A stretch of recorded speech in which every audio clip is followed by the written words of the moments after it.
ঈশ্বরের সামনে কাঁদলে কি হয়? আসল কারণ জানলে আপনিও চমকে উঠবেন। আমরা অনেকেই আছি ঈশ্বরের সামনে যাওয়া মাত্রই আমরা কেঁদে পড়ি। আমাদের মনে একটি প্রশ্ন জাগে যে ঈশ্বরের সামনে আমরা গেলেই কেঁদে ফেলি কেন? এই কান্নাই বা আসে কেন? আমাদের মনে এই প্রশ্ন জাগে। এর উত্তর আমরা খুঁজে পাই, আবার কেউ হয়তো সারা জীবনেও এর উত্তর আমরা খুঁজে পাই না। আমরা মানুষরা যখন জন্মগ্রহণ করেছি, সেই জন্মগ্রহণের সময় থেকে আমৃত্যু আমাদের ওপর ঈশ্বরের আশীর্বাদ থাকে। ঈশ্বর কোনো না কোনো রূপে, কোনো না কোনোভাবে আমাদের সঙ্গে থাকেন।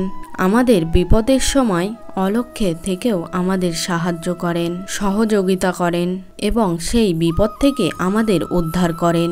আমরা মানুষরা, বিশেষ করে সনাতন ধর্ম অবলম্বী যারা মানুষ আছেন, তারা সবাই আলাদা আলাদা দেবদেবীকে ভালোবাসেন। কেউ স্বয়ং ভগবান শ্রীকৃষ্ণকে ভালোবাসেন। এরকমভাবে সবাই সবার পছন্দ মতো দেবদেবীকে ভালোবাসেন। কিন্তু আমরা অনেকেই জানি না আমাদের এই ভালোবাসা আসে কেন, এই ভালোবাসা কি করে জন্মায়।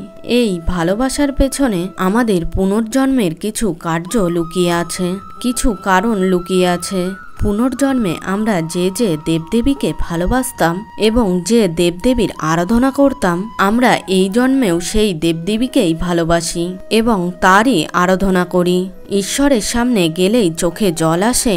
এর পেছনের কারণ তো শুধু এক জন্মের নয়, এর পেছনের কারণ জন্ম জন্মান্তর ধরে চলে আসছে।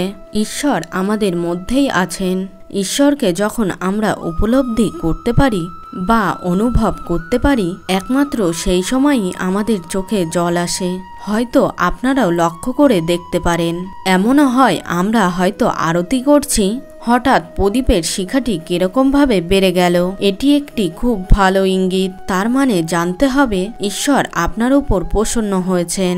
আমরা ঈশ্বরের সামনে কাঁদি কেন? আমরা ঈশ্বরের সামনে কাঁদি একটি কারণেই, যখন আমাদের সঙ্গে ঈশ্বরের একটি সম্পর্ক স্থাপন হয়। এই সম্পর্ক এক জন্ম ধরে হয়ে আসে না, এই সম্পর্ক জন্ম জন্মান্তর ধরে হয়ে আসে। তখন আমরা ঈশ্বরের সামনে কেঁদে ফেলি।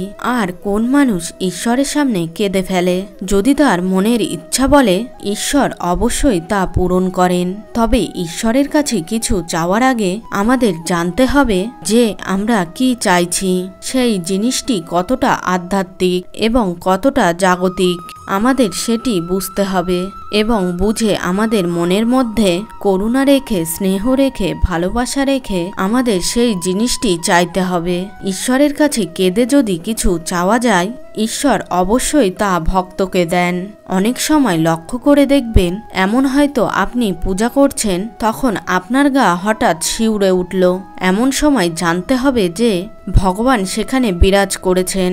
তখন ভগবান আমাদের পূজায় সন্তুষ্ট হয়েছেন, ভগবান তুষ্ট হয়েছেন। সেই জন্যেই তো ভগবান তখন সেখানে বিরাজ করেছেন এবং ভগবান আমাদের ইঙ্গিত দিয়ে বোঝানোর চেষ্টা করেছেন যে ভগবান তখন সেখানে বিরাজমান। ঈশ্বরের সামনে কান্না সব মানুষের আসে না, সব মানুষের ভাগ্যও এতটা ভালো হয় না। ঈশ্বর সব মানুষকে এতটা কৃপা করেন না। ঈশ্বরের সামনে কেঁদে ফেলা এটিও একটি ঈশ্বরের ইঙ্গিত। এই ইঙ্গিত দিয়ে ঈশ্বর বোঝাতে চান যে আর সব মানুষের থেকে এই সব মানুষরা একটু আলাদা, একটু শান্ত, এদের ধৈর্য একটু বেশি হয়, কারণ এদের মধ্যে আধ্যাত্মিকতা বেশি হয়। তাই তো এদের চোখে হঠাৎ ঈশ্বরের সামনে গেলেই জল আসে। ঈশ্বরের সামনে গেলেই চোখে জল আসা এটি সহজসাধ্য ব্যাপার না, এটি কোনো কৃত্রিম ব্যাপার না, এটি অকৃত্রিম ব্যাপার, যা জন্ম জন্মান্তর ধরেও তপস্যা করলেও পাওয়া যায় না।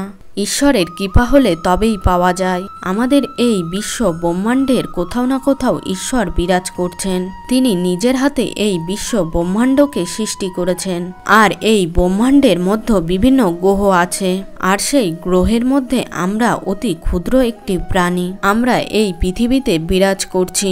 ভগবান খুব আগ্রহের সাথে, খুব প্রেমের সাথে আমাদের এই মানব জীবনকে বানিয়েছেন। ভগবানের একটি উদ্দেশ্য যে মানব জীবন ভগবানকে চিনুক, জানুক এবং তাকে প্রেম করুক। কিন্তু আমরা যখনই এই জড়াজগতে আসি, তখন ভগবানের প্রতি আমাদের যে কর্তব্য, আমাদের যে ভালোবাসা, আমাদের যে প্রেম, তা আমরা ক্ষণিকের জন্য ভুলে যাই। আমরা এই জড়জাগতিক কর্মবন্ধনের মধ্যে এতটাই ব্যস্ত হয়ে যাই যে আমরা আধ্যাত্মিক কর্ম করতে ভুলে যাই, আমরা ঈশ্বরের আরাধনা করতে ভুলে যাই। এমনও মানুষ আছে যারা হয়তো কর্মের জন্য সেরকমভাবে সুযোগ পায় না ভগবানের সেবা করার, কিন্তু মন্দিরে গেলেই ভগবানের দিকে তাকিয়েই তিনি কেঁদে ফেলেন। এই কান্না একদিনের হয় না, জন্ম জন্মান্তর ধরেও তপস্যা করলেও হয় না, ঈশ্বরের আশীর্বাদ থাকতে হয়, তারপরে ঈশ্বরের সামনে গেলেই কান্না আসে। এরকম ধরনের মানুষ যদি হয় তাহলে অবশ্যই জানতে হবে যে সেই মানুষটি খুব আধ্যাত্মিক মানুষ। এই জড়াজগতে এসে জড়াজাগতিক কার্যকর্মের জন্য সে হয়তো সুযোগ করে উঠতে পারছে না ভগবানকে আরাধনা করার, কিন্তু তার মনে প্রচুর ইচ্ছা জাগে যে আমিও ভগবানের সেবা করি, আমিও দিনের মধ্যে বেশিরভাগ সময়টা ভগবানের সাথে কাটাই, কিন্তু সে হয়তো পেরে উঠছে না। এর পিছনেও কারণ আছে, হয়তো পুনর্জন্মে কোনো কারণে তার হয়তো ছোট কোনো ভুল হয়ে গেছিল, সেই কারণে ভগবান তাকে এই জন্মে হয়তো এতটা দেরি করাচ্ছেন। তবে হয়তো সেই মানুষটির মধ্যেও আধ্যাত্মিকতা প্রচুর আছে, সে ঈশ্বরকে খুব ভালোবাসে, সে ঈশ্বরকে খুব প্রেম করে। এরকম যদি হয়ে থাকে ভয় পাওয়ার কিছুই নেই, তাহলে জানবেন আপনিও অতি মূল্যবান একজন মানুষ, আপনিও কোটিতে একজন, আপনি ভগবানের সবচেয়ে কাছের, আপনি ভগবানের সবচেয়ে প্রিয়। ভগবান হয়তো এই ইঙ্গিতের মধ্যেই আপনাকে বোঝাবার চেষ্টা করছে যে আপনি ভগবানের কতটা প্রিয়, কতটা কাছের, কতটা আপন। এরকম যদি হয়ে থাকে তাহলে অবশ্যই ভগবানের নাম কীর্তন ভজন সাধন করুন। দিনের বেশিরভাগ সময় হাতের কাজ করলেও মুখে ঈশ্বরের নাম জপ করে যান, ঈশ্বর তাতেও প্রসন্ন হবেন, ঈশ্বর আপনাকে কৃপা করবেন, আপনি ঈশ্বরের সান্নিধ্যও পাবেন। ঈশ্বরের সামনে কান্না সবার হয় না এবং সবার আসে না। ভালো করে লক্ষ্য করে দেখবেন হঠাৎ এমন একদিন হয়তো মন্দিরে গেলেন, ভগবানের দিকে তাকিয়ে আছেন, ভগবানও যেন আপনার দিকে তাকিয়ে হাসছেন। এটাও একটি ইঙ্গিত ভগবান আপনাকে বোঝাবার চেষ্টা করছেন যে এত মানুষের মধ্যেও আমি তোমায় ধরা দিচ্ছি, তার মানে তুমি আমার কতটা প্রিয়, কতটা আপন, কতটা ভালোবাসার। তৎক্ষণাৎ আমাদের বুঝে নিতে হবে এবং আমাদের ঈশ্বরের প্রেমে মেতে থাকতে হবে। আজকের ভিডিওটি এইটুকুই, দেখা হবে পরবর্তী ভিডিওতে। নমস্কার, ধন্যবাদ, ঈশ্বর আপনার মঙ্গল করুক।